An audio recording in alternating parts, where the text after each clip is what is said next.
네, 오늘 이제 호세아서 강의 이제 23번째 시간입니다. 오늘 말씀은 이제 호세아서 10장 7절에서 15절 말씀 조금 긴 말씀이지만 우리 한 구절씩 이제 말씀을 살펴보면서 여기 담겨 있는 귀한 진리의 말씀을 통해서 여러분들이 많은 은혜를 받으시기를 원합니다. 오늘 말씀의 제목은 이제 9절 말씀에 나와 있는 것을 제가 삼았는데 내가 기브아의 시대로부터 죄를 지었도다라는 그 부분입니다. 이 말씀이 오늘 말씀에서 가장 이제 중요한 부분인데요. 여기서 이제 기브아라고 하는 것은 제가 이제 뒤에 가서 더 자세하게 설명을 드리겠지만 전에도 우리가 살펴봤던 것은 사사기 19장에 가보게 되면은 거기에 이제 그 이스라엘의 내전이 일어나게 됩니다. 그래서 11개 지파와 베냐민 지파 간에 이제 내전이 일어나서 이 베냐민 지파가 이제 멸족을 당할 위기에 처하는 그런 말씀을 다루고 있는데 그 일이 왜 일어나게 됐냐면 그 베냐민 지파 내에 있는 그 지파 내에서 동성애와 성폭력이 아주 만연되어 있어서 하나님께서 이제 그 베냐민 지파와 그 벨리알의 자손들을 하나님께서 이제 심판하는 그런 말씀들을 저희가 이제 볼 수가 있는데 그 사건을 지금 여기서 이제 기브아의 시대를 가리키고 있습니다.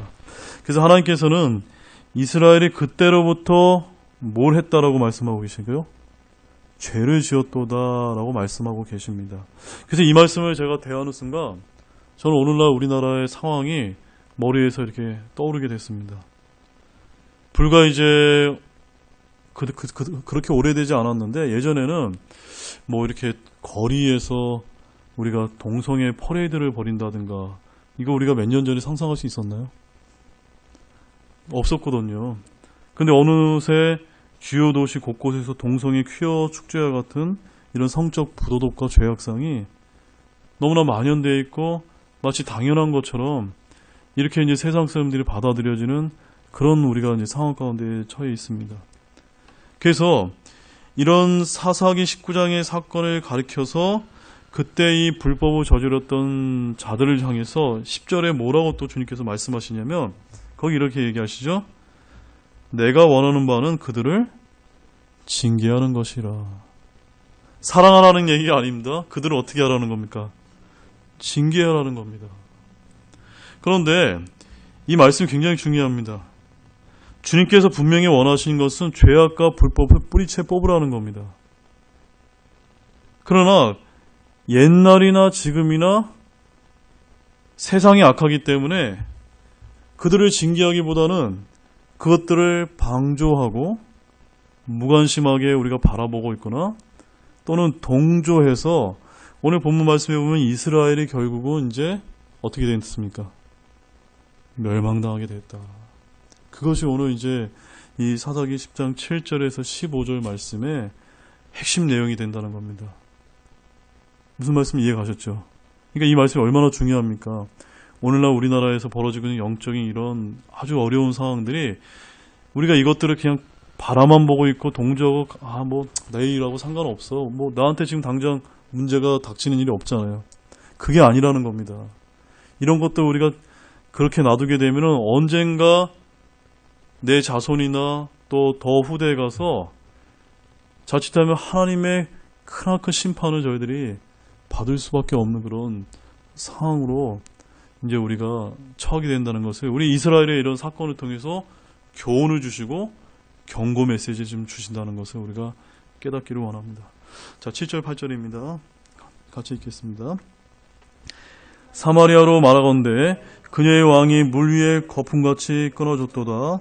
또한 이스라엘의 죄 곧 아벤의 산당들은 파괴될 것이요 그것들의 제단 위에 가시와 엉겅퀴가 나서 그들이 산들에게 이르기를 우리를 덮으라 하며 작은 산들에게 이르기를 우리에게 무너지리라 하리라. 자, 사랑하는 여러분, 여기 보면 이제 그녀의 왕은 이제 사마리아의 왕을 말하거든요. 근데 이 사마리아의 왕이 물 위에 거품같이 끊어졌다라고 하는 것은 뭘 뜻할까요? 이 말씀은 바로 몇 년에 걸친 저항이나 투쟁을 해보지도 못하고 순식간에 나라가 멸망됐고 몰락했다는 것을 지금 표현하고 있는 말씀입니다. 자, 잘 보시기 바랍니다.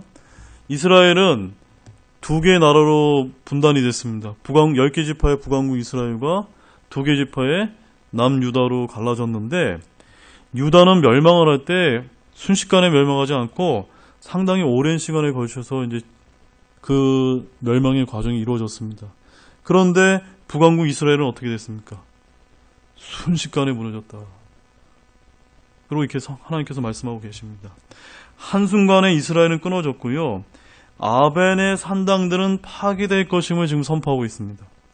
여기서 아벤의 산당들이라고 할 때 이 아벤은요, 벳 아웬의 약자로서 여기에 쓰인 아웬으로 지금으로 말하면 이제 우리 이제 역사가들은 뭐라고 표현하면 히에로폴리스라고 추정되는 지역입니다. 히에로폴리스가 어디냐면요, 저기 이제 고대 시리아의 도시인데 여기에는 이제 자연의 여신 아타르가티스를 모시는 중심지였고 그리스인에게는 신성한 도시로 알려졌다고 합니다. 그런데 이 도시가 이제 3세기 때 이 히에라폴리스는 시리아의 거대한 도시 중에 하나였지만 그 후에 쇠퇴가 되어서 지금은 이제 유적지만 간간히 남아있는 그런 상황 가운데 지금 우리 후대에 지금 알려지고 있습니다. 그래서 이것은 산맥들로 이어지는 높은 산지로서 산당들이 즐비했습니다. 지금 사람들이 신전들이라고 말하는 건물들이 성경에서는 뭐라는 겁니까? 산당들이다 라고 이렇게 표현되고 있습니다. 그래서 여기 지금도 유적이 많이 발견되고 있는 지역입니다. 거기에 있던 그 제단들 위에 무엇이 나옵니까? 여기서 본문의 말씀에 의하면 가시와 엉겅퀴가 난다. 이게 무슨 뜻일까요? 가시와 엉겅퀴. 왜 가시와 엉겅퀴가 납니까? 몰락해버리고 멸망당해서 사람이 더 이상 살지 않기 때문에 그런 것이 난다 라고 지금 성경이 말씀하고 있습니다. 어떠한 땅이라도 사람이 살지 않게 되면은 그곳은 가시와 엉겅퀴가 나고 수풀이 우거지게 된다 라고 하나님께서 이미 경고를 해 주셨습니다. 그리고 이어지는 8절 후반절에 보면은 그들이 산들에게 이르기를 우리를 덮으라 하며 작은 산들에게 이르기를 우리에게 무너지리라 하리라 라고 이제 말씀하고 있는데요. 이 말씀은 이제 우리가 신약에 있는 말씀에서 관련 구절을 우리가 바로 찾아볼 수가 있습니다.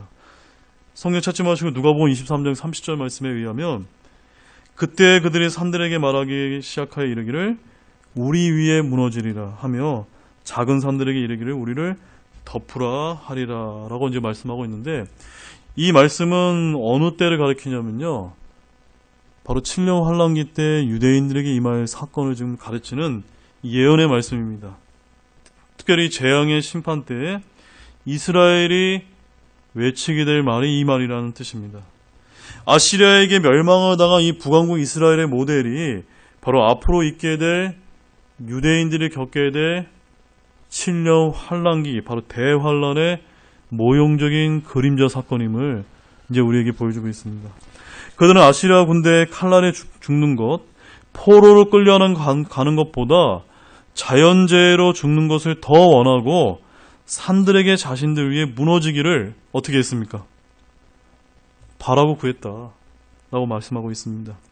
주님은 자신을 믿지 않고 배척하며 십자가에 못 박는 이스라엘을 향해서 그들이 앞으로 받게 될 대환란의 심판이 얼마나 극심한지 말씀해 주시는데, 자, 여러분 요한계시록 6장 16절과 17절 말씀 한번 가보겠습니다. 요한계시록 6장 16절에서 17절 말씀입니다. 함께 읽겠습니다. 산들과 바위들에게 이르되 우리 위에 떨어져 왕자에 앉으신 분의 얼굴에서와 어린 양의 진노에서 우리를 숨기라. 그분의 진노의 큰 날이 이르렀으니 누가 능히 서리요 하리라. 자, 이 말씀이 어디하고 관련되어 있습니까? 오늘 우리가 읽었던 이 호세아서 말씀과 관련되어 있고 누가복음에서 경고하신 말씀과 관련되어 있고, 바로 북왕국 이스라엘의 멸망에만 해당되는 말씀이 아니라 저기 앞으로 이제 예수님의 공중재림과 그다음 이 땅에서 벌어질 7년 환란기 때 유대인들이 겪게 될 그 시대를 가르치는 말씀임을 우리에게 보여주고 있습니다. 이 재앙은 이미 흘러간 역사가 아니라 앞으로 다가올 실현될 역사적인 사건이 될 것입니다. 7년 환란기 때 임할 강력한 재앙에서 사람들이 숨어서 하는 말이 바로 뭐냐면 산들과 바위들에게 우리 위에 떨어져 죽여달라고 이렇게 간구하게 됩니다. 바로 대환란은 다가올 진노를 뜻하고 있습니다.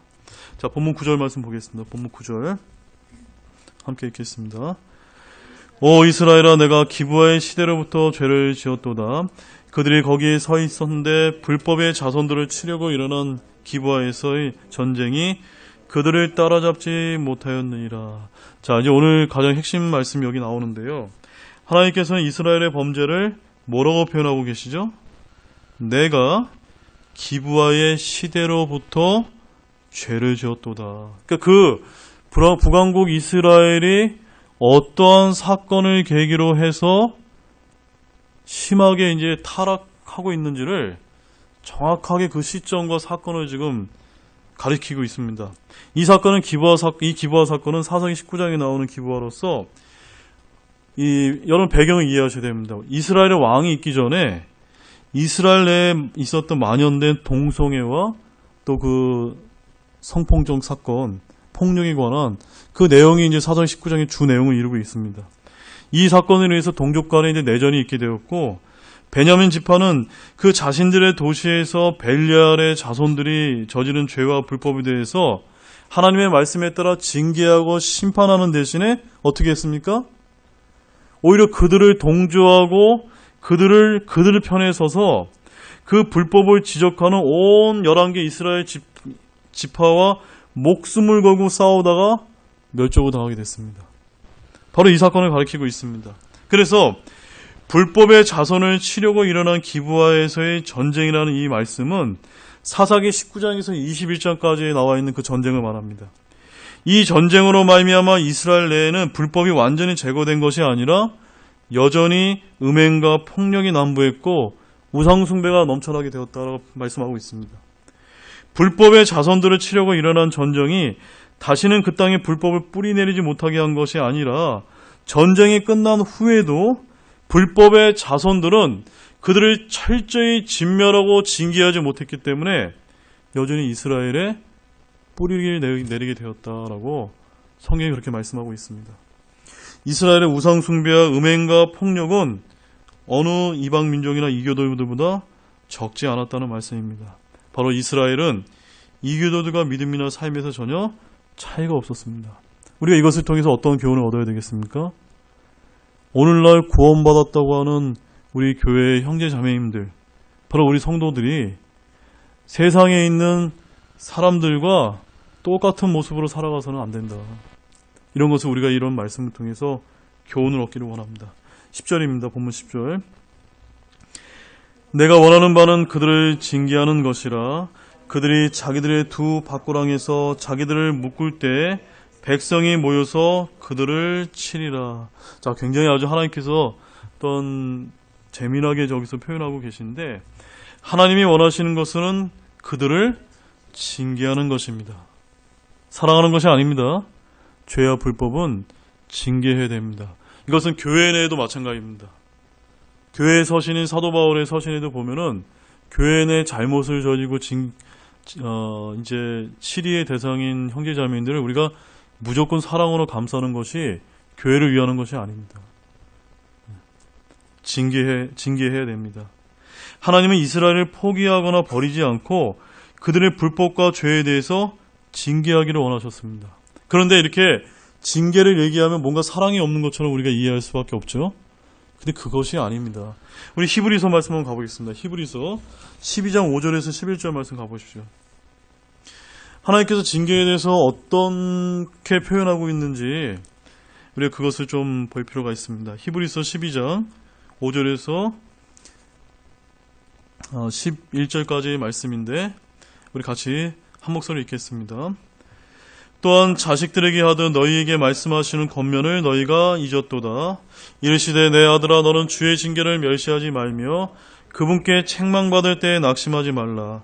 주께서 사랑하는 자를 친히 징계하시고 자신이 받아들인 아들마다 채찍질하시느니라 하셨느니라.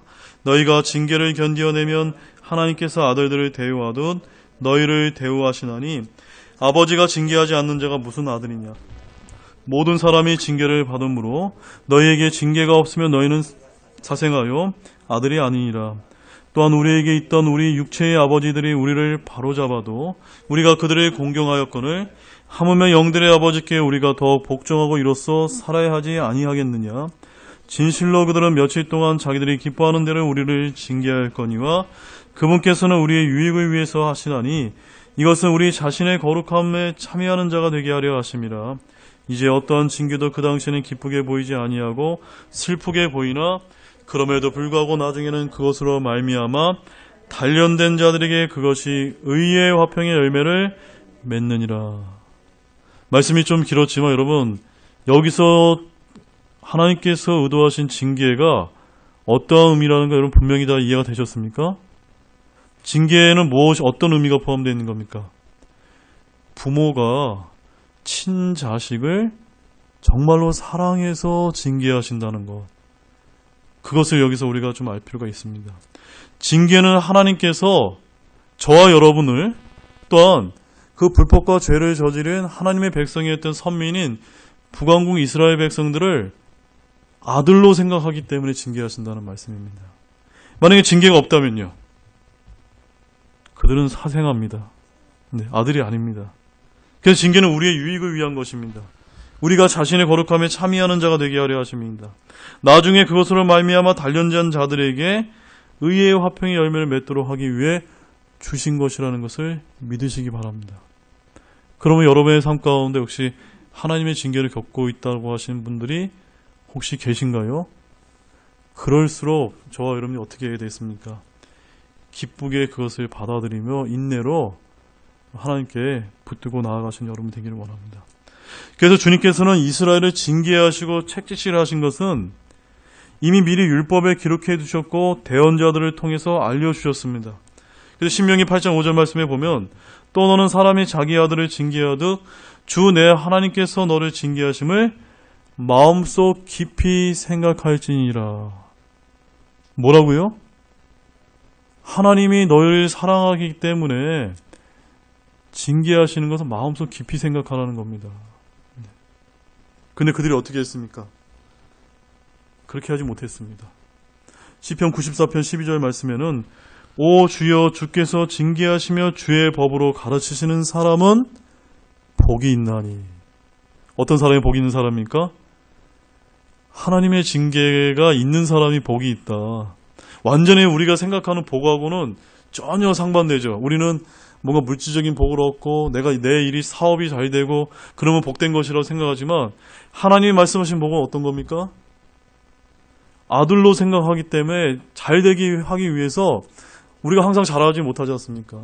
그때마다 잘할 수 있도록 이렇게 채찍질 해주신다는 겁니다.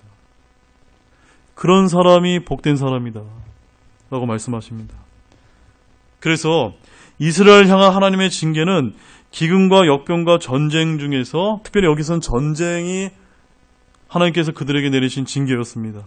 그런데 그들이 자기들이 두 밭고랑에서 자기들을 묶을 때라는 이 표현은요, 밭에서 농사를 짓는 농부가 밭을 가기 위해서는 두 마리의 소를 묶어서 쟁기를 끌게 하는 이제 모습을 지금 표현하고 있습니다. 농부는 밭고랑에서 두 마리의 소를 묶는데 주님은 잠언 21장 4절 말씀에 보면은 사악한 자의 쟁기질은 죄니라라고 말씀하셨습니다. 따라서 여기서 두 마리의 소는 뭘 뜻하냐면 유다와 에브라임, 바로 남유다와 북왕국 이스라엘을 지금 표현하고 있습니다. 근데 이들은 밭을 갈 때 서로 다른 방향으로 가지 않고 한 방향으로 함께 갔습니다.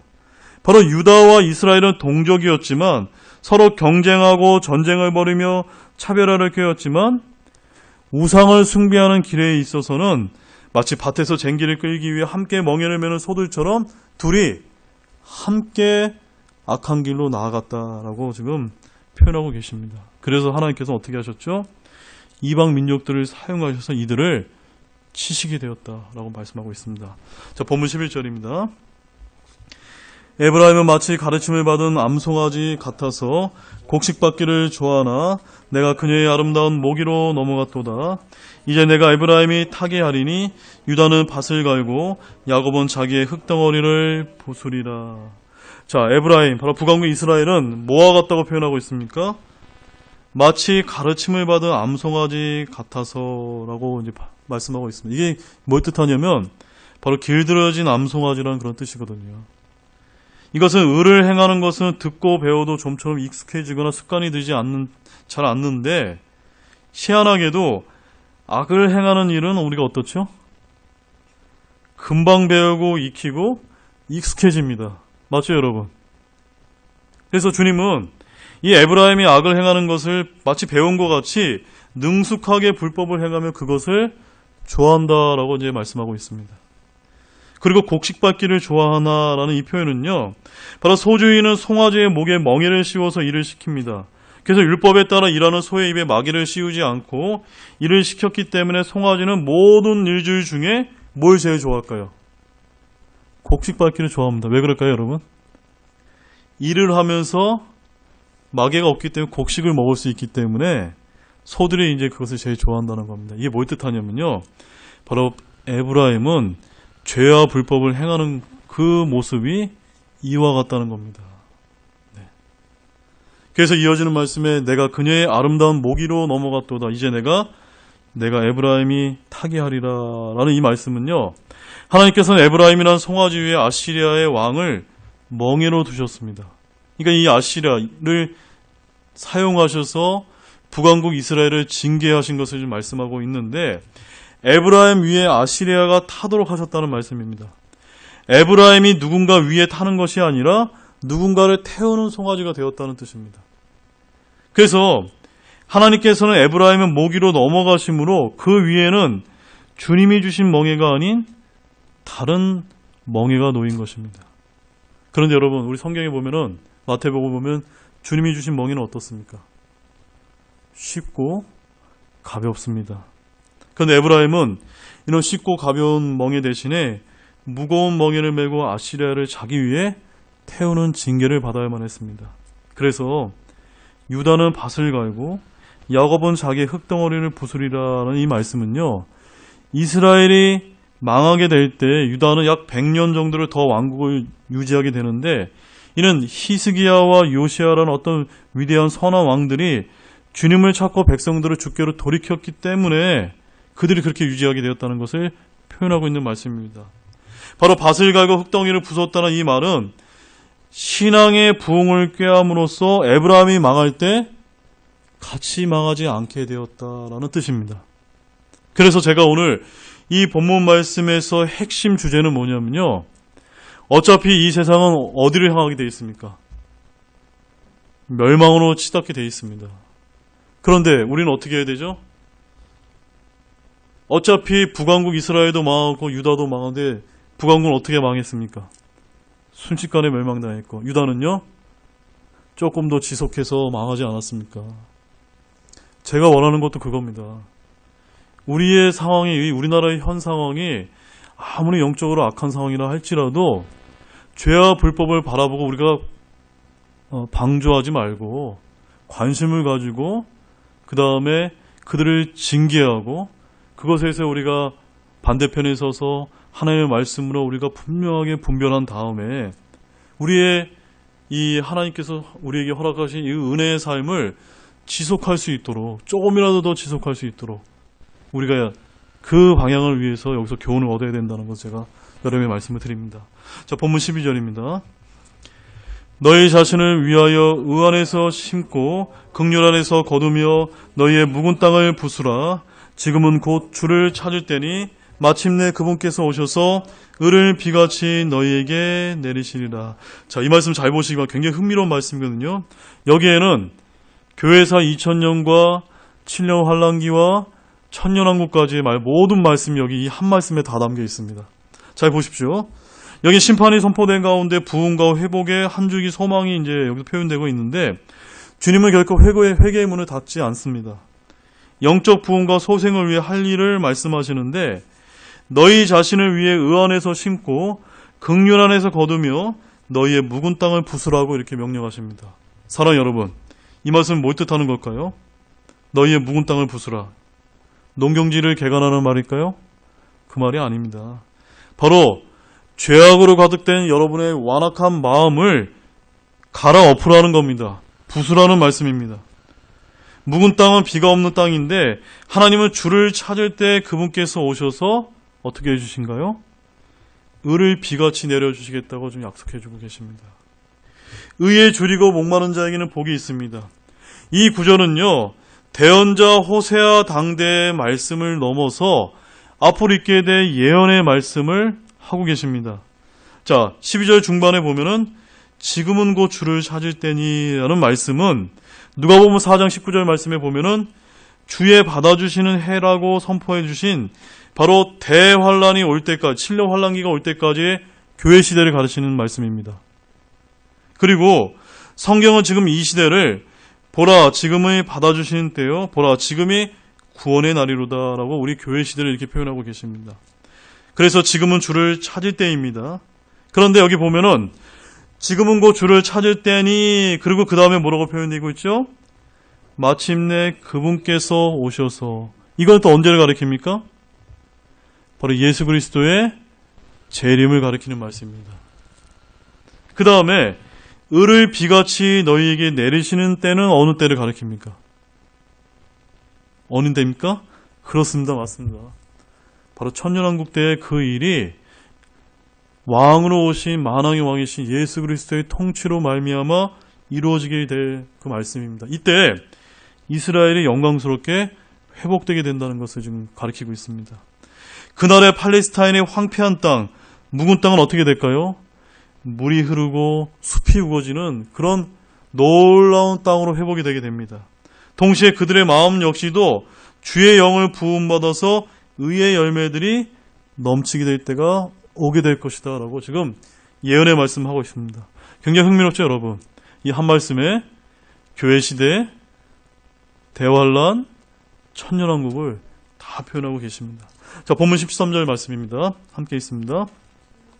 너희가 사악함을 경작하여 불법을 거두고 거짓의 열매를 먹었으니 이는 내가 내 길을 신뢰하고 내 용사들이 많음을 신뢰하였기 때문이다. 자, 이스라엘은 을을 심고 의의 열매를 먹은 것이 아니라 어떻게 했습니까? 사악함을 경작해서 불법이라는 열매를 먹었습니다. 자, 사악함을 경작했다는 이 말은요, 사악한 행위를 행했다는 말입니다. 우리는 우리가 행한 대로 거두게 됩니다. 무엇을 심든지 그 심은 대로 거둔다는 것은 불변의 진리이고 성경이 저와 여러분이 가르치는 놀라운 진리 중에 하나입니다. 그런데 13절 말씀 하반절에 이는 내가 내 길을 신뢰하였고 내 용사들의 많음을 신뢰하였기 때문이다. 야, 사랑 여러분, 이 말씀을 통해서 무엇을 느낄 수 있습니까? 결국 북왕국 이스라엘이 사악함을 경작해서 불법을 거두고 거짓의 열매를 먹었을 뿐만이 아니라 그 길을 신뢰했다라는 것을 알 수가 있습니다. 우리는 누구를 신뢰해야 됩니까? 사람이 아니라, 또 내가 가지고 있는 힘과 재물이 아니라 오직 하나님 한 분만을 신뢰해야만 됩니다. 그래서 여러분 시편 말씀 한번 가보실까요? 시편 146편 3절 말씀. 146편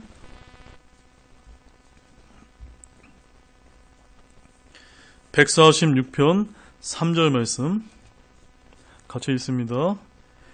통치자들을 신뢰하지 말며 도움을 주지 못하는 사람의 아들도 신뢰하지 말라. 누구를 신뢰하지 말라고요?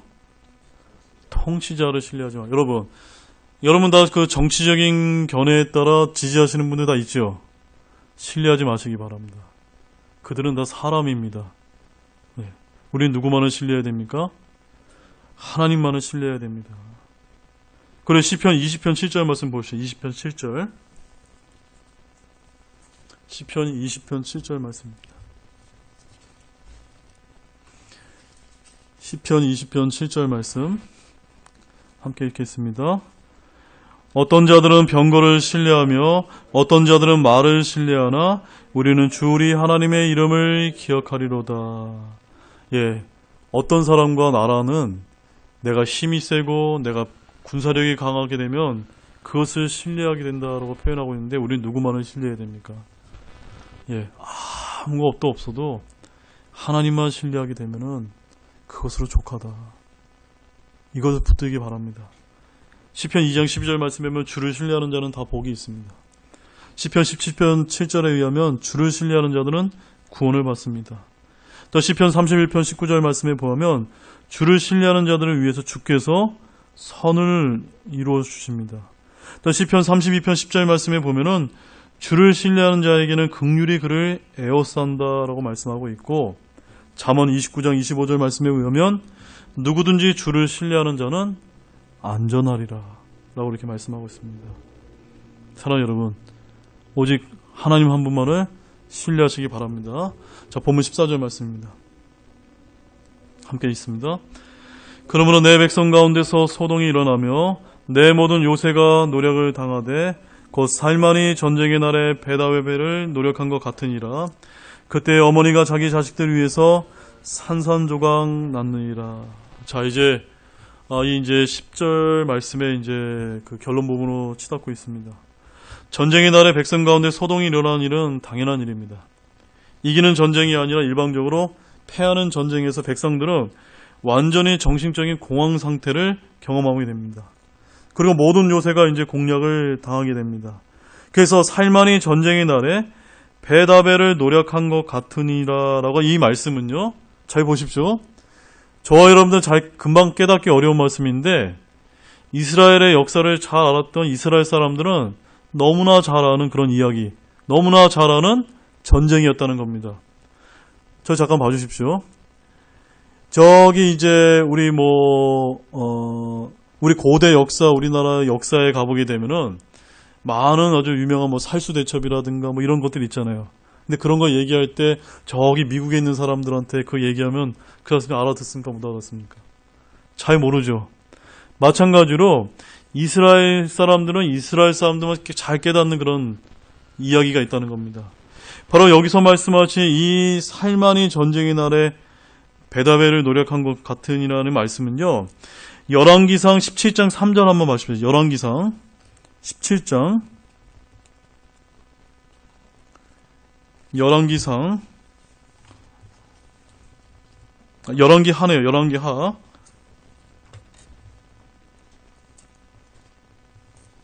열왕기하 17장 3절 말씀입니다. 자, 찾으셨으면 같이 읽겠습니다. 아시리아 왕 살만 에셀이 그를 치려고 올라왔으므로 호세아가 그의 종이 되어 그에게 예물을 바치니라. 자, 여기 나와 있는 이 호세아는 지금 우리가 읽고 있는 대언자 호세아가 아닙니다. 바로 북왕국 이스라엘의 마지막 왕이었던 그 호세아를 지금 이야기하고 있습니다.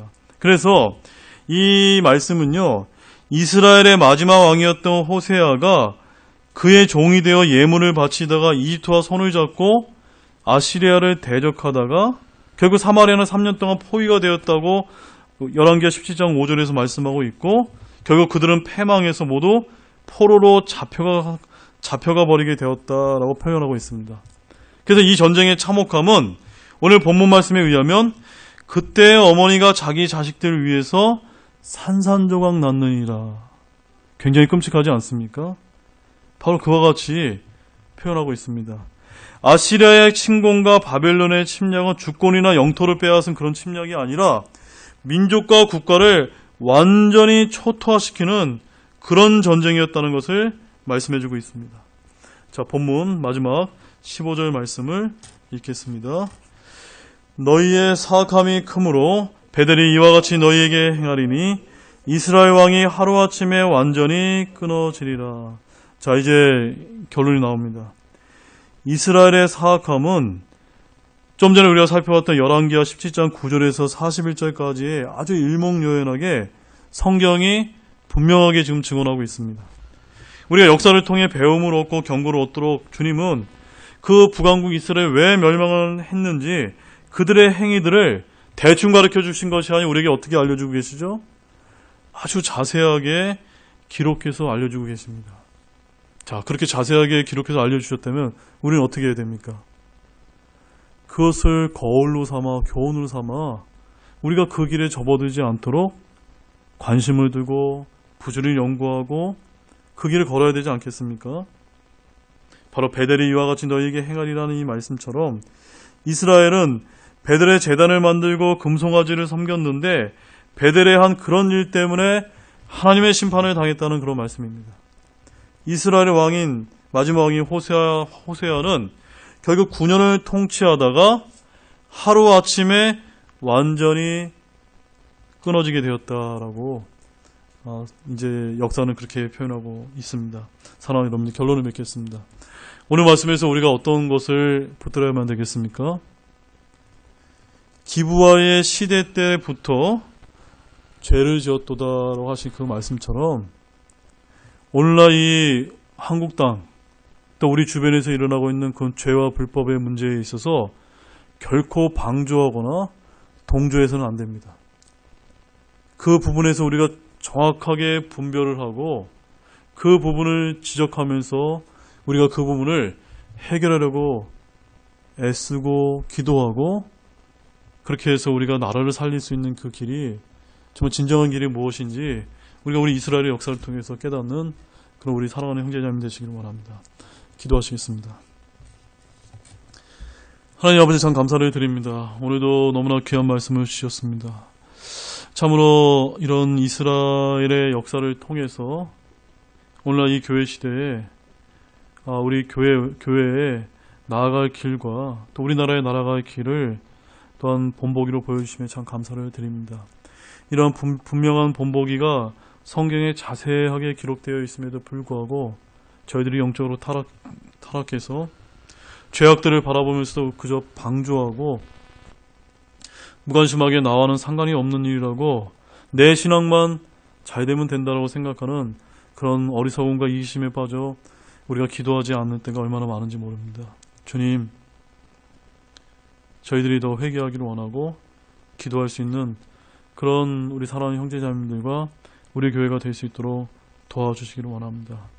우리 민족과 우리나라의 긍휼을 베풀어 주셔서 우리 자녀들과 자녀들의 세대들이 더욱더 이 마지막 때에 하나님의 은혜와 긍휼을 경험할 수 있도록 친히 도와주시기를 원합니다.